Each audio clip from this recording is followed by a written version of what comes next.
Here's all you need to know in weekly Newsbits. False tsunami alarm caused panic among Dabawenyos. 1,000 buses to replace 7,000 jeeps in Davao City. Davao City eyes 4th District. And vendors say sanitary standards difficult to meet.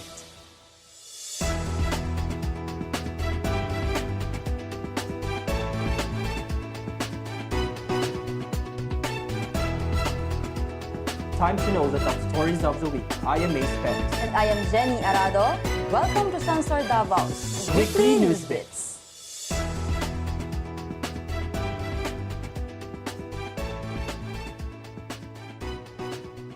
Following the 6.3 strong tremor that struck parts of Mindanao on October 16, hundreds of Dabawenyos were in panic over fake news circulating online about a tsunami. Ruel Jan Lumawag has the story. Hundreds of residents living in 16 coastal barangays evacuated their areas after being misled by this false information. These barangays are Matina Playa, Matina Crossing, Matina Pangi, Talomo Proper, Binugaw, Sirawan, Lizada, Daliao, Turil Proper, Crossing Bayabas, Lubugan, Bukana, 21C, 22C, Dumoy, and Bago Playa.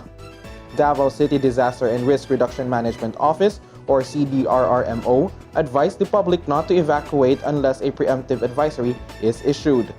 CDRRMO Operations Head Rodrigo Bustillo said the initiative of the residents to immediately evacuate was highly appreciative because they are now alert in times of disaster. However, he said the public should have waited for the advisory from the CDRRMO. Wala ang natang tsunami alert advisory kami. Kaya wala ang tsunami. Una, we had our monitoring diya sa coastal area. Na makita niya karon kung sa agupin sa atong mga karagatan. Doon ang coastal camera. On Thursday, two perpetrators who are both minors responsible for spreading false information of a tsunami have been apprehended and will face legal consequences. One perpetrator, accompanied by her mother, was presented Thursday at Barangay Daliao, Toril, Davao City. She goes by the name Bryce on Facebook, who is a senior high school student. And this is a still warning ka ng mga tao na naghimo niya na this is a criminal liability po that. Once gipasukan naman, pag-pinpoint ako na karoon, kinsa na yung mga tao na naghimo niya na I will kill you. We will file a case against you. Meanwhile, the death toll in the 6.3 quake rose to 3, with more than 20 injured and several structures damaged, including the municipal halls in Davao del Sur. Based on the situation report as of 8 a.m. Thursday provided by the Office of Civil Defense 11 Information Officer Leslie Francisco, 3 victims have died. This included a 2-year-old boy named Chris Joy Chuan Roda in Barangay San Isidro, Magsaysay, Davao del Sur, who died due to collapsed wall debris. Argen Abundo, 22 female, and her son Jay Lakay, 9-month-old male, from Barangay Malawanit, Magsaysay, Davao del Sur, also died due to landslide. Magsaysay Municipality and Davao City issued class suspension in all levels, while Davao del Sur issued province-wide government work and class suspension in all levels. Bansalan Municipality issued a suspension of work in all municipal offices, except Municipal Health Office and the Municipal Disaster and Risk Reduction Management Office. Ruel John Lumawag, Weekly Newsbits. Some 1,000 buses will replace the 7,000 public utility jeepneys in Davao City with the implementation of the high-priority bus system. Ralph Yemit for the details. Davao City Mayor Sara Duterte Carpio in her speech on Monday's State of the City address said HPBS will address transportation woes by Dabawenyos. The new bus system will also introduce automatic fare collection for convenience of the commuters. To jumpstart the project, the City Council approved a 100 million fund under the 2019 Supplemental Budget 1 for the first stage of the HPBS. Also included in the supplemental budget is the financial assistance to recompensate the PUG operators and drivers. PUJ operators and drivers. As part of the compensation, we also offer various social development programs adopted from and conducted by our partners, DOLE, BPI, TESDA, and SHED, among others. These are scholarships, cash for work programs, trainings, and other livelihood projects in the amount of 650 million. During her speech, she urged the national government, particularly the National Economic and Development Authority or NEDA, and the Department of Finance or DOF to financially assist them in the project. LTFRB Davao Director Armand Joso said the HPBS will decongest the city roads as the bus system will have a fleet management. Meanwhile, the city is currently implementing the Extended Peak Hours Augmentation Bus System or FABS, which is deployed in areas with lack jeepney deployments such as Toril, Catalunan Grande, Ulas, Buhangin, and Panakan. Ralph Yemit, Weekly Newsbits. Davao City might be divided into 4 congressional districts soon as Davao City Mayor Sara Duterte Carpio endorsed the addition of another district. Rona Villarasa for the details. Councilor Danilo Dayanghirang said that the mayor based her endorsement on the conducted study of the City Planning and Development Office. He said areas included in this new district might be coming from the 1st and 2nd districts. The city is qualified for an additional district based on Section 5, Article 6 of the 1987 Philippine Constitution. But if the election will be on 2022, if the Congress will fast track it, and a plebiscite, if we still need to have a plebiscite, I think the 2022 election will have more congressional districts. Dayanghirang also clarified that no additional funding will be given to the city except that a budget will be allocated to the congressional representative of the new district. Dayanghirang said there is a need to push for the creation of the new district to effectively deliver the programs and services of the local government. This was, this request to have congressional district has been there for a long time. I think we passed already 3 resolutions for this, reiterating the same. And we are very glad that the mayor acted on it. Once all district representatives will favor the proposal, it will be lobbied to the House of Representatives. Once a law will be enacted, a plebiscite will follow. Rona Villarasa, Weekly Newsbeats. Rojas Night Market food vendors expressed concern over difficult implementation of the city government's sanitary and environmental protection guidelines due to economic reasons and stall limitations. Rob Gumba for the details. Myrna Umpad, a staff of one of the food vendors, said they struggled to implement the suggestion of using banana leaves because of its limited supply in the market and the use of paper plates as it will add cost to their operations. Presently, the vendors serve their food in reusable plates covered in plastics. Kami, kaya na mo siya. Ang mga ilang mga patakaran, kaya guda mo. Kaya na mo sila ikuwan sa mga plastic, mga paper plate. Andain magud, palabi na alang dahon. Mautan magud ang dahon sa bangkiruan. Pagkamit mo yung paper plate, mahal ba kayo ang paper plate? Tapos about po sa basura na tulog ka buok na i-segregate. Asa na mo ibutang, nagkamay man kayo og space, bawal gani may mulapas, kinahanglan na alang di na sa linya. Umpad also said putting up additional trash bins to segregate waste would take up a significant space in their 3x3 square meter stalls. Meanwhile, food vendors occupying 116 stalls at the Rojas Night Market were reoriented on the city government's sanitary guidelines and regulations at Almendras Gym on October 15. Lyndon Paniza, Rojas Night Market in charge, said among the regulations they discussed with the food vendors are the elimination of single-use cups, cutleries and plastic gloves, proper waste segregation, proper attire, and the provision of hand-washing areas. Rob Gumba, Weekly Newsbits. And those are some of the top stories of the week. We will be back after this short break. Stay tuned.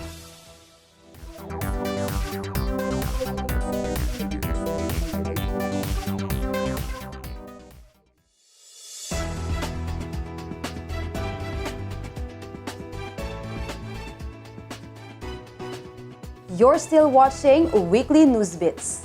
In business news, a major Russian energy company has expressed interest in investing in the power industry in the city. Christina Alivio for the details. Accompanied by the Russian Federation Ambassador Igor A. Kuvaev, representatives from the energy company in Tirao met with Duterte Carpio on October 16. Kuvaev said the company specializes in the construction of different kinds of power plants, such as coal-fired power plants, oil-fired power stations, and hydropower plants of different capacities. It's a very big, multidimensional company. It's operating in many countries around the world. They have sophisticated, advanced energy technologies, and I believe that they can really help Davao, the city of Davao, and its people in order to solve the problem of shortage of electricity. Kuvaev said the city's efficient and dynamic leadership are among the reasons why the Russian investors are interested in investing in the city. Christina Alivio, Weekly Newsbeats.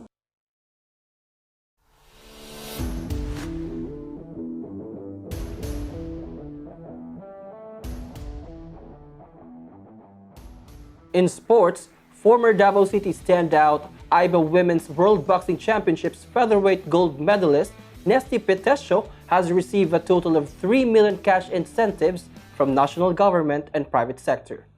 For the details, Marian Sabiron Abalaya.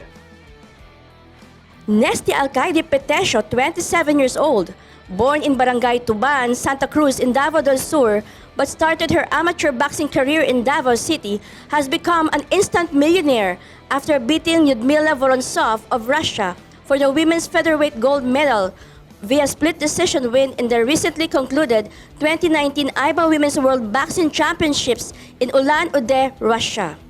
She convinced judges from Australia, Korea, and Ireland, while the Russian got the nod of judges from Japan and Argentina. Petesio has so far received 3 million cash bonuses for her feat in the biennial World Championship, 1 million through the Philippine Sports Commission by virtue of the Republic Act No.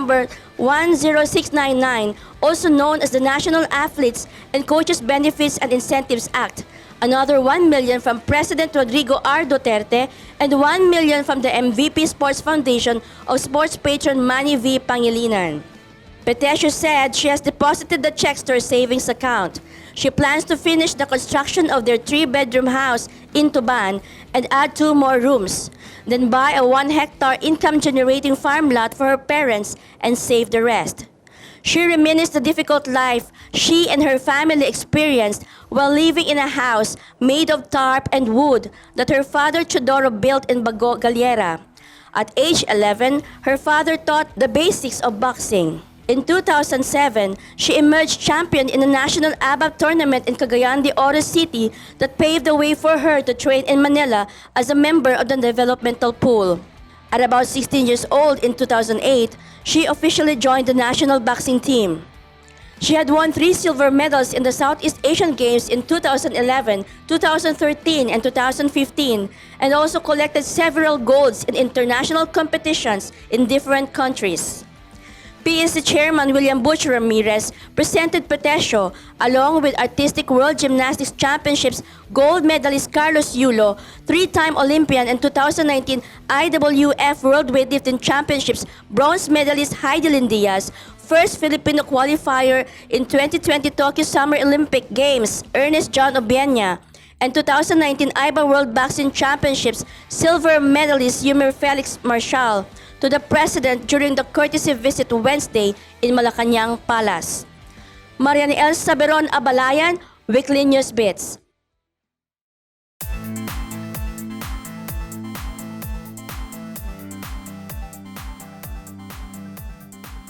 Ngilngig Asian Fantastic Film Davao was formally launched on October 16 at Green Windows Dormital, Davao City through Paniig.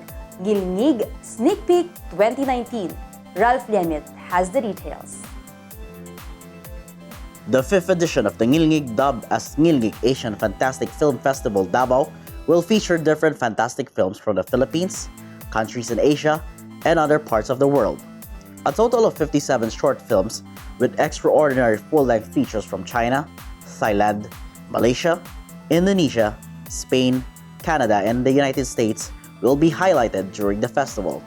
Ngilngig will open with the epic period drama Masla Papanok of Teng Mangansakan and Bontok folktale short film Tok Wi-Fi by Carla Pulido Ocampo. Ngilngig stretches its reach with the aim to be the first fantastic film festival in Southeast Asia. It is also seen to provide opportunities for local and international filmmakers to promote and preserve their mythology, history, and culture through the film. Ngilngig, or also called as Ngiga, is from a common Bisaya term which means kuyaw or awesome. The films included in the festival will be shown at the Cinematheque Davao, select cinema theaters, universities, and other establishments here in the city from October 25 to 29. Ngilngig Asian Fantastic Film Festival Davao 2019 was organized by Pasalidahay, together with Balud Art Network, Micromedia Digital Video Productions, Time Wrap Film Productions, and Panagtagbo. Ralph Yamit, Weekly Newsbits. Let's take another look at this week's top stories. False tsunami alarm caused panic among Dabawenyos. 1,000 buses to replace 7,000 jeeps in Davao City. Davao City eyes 4th District. And vendors say sanitary standards difficult to meet. To check more stories, visit our website www.sunstar.com.ph/Davao. Subscribe on our YouTube channel and follow us on our social media accounts on Facebook, Instagram, and Twitter. You can also grab a copy of Sunstar Davao at Davao Central Convenience Stores, 7-Eleven stores, and nearest news outlets. That's all you need to know for this week. Have a great weekend.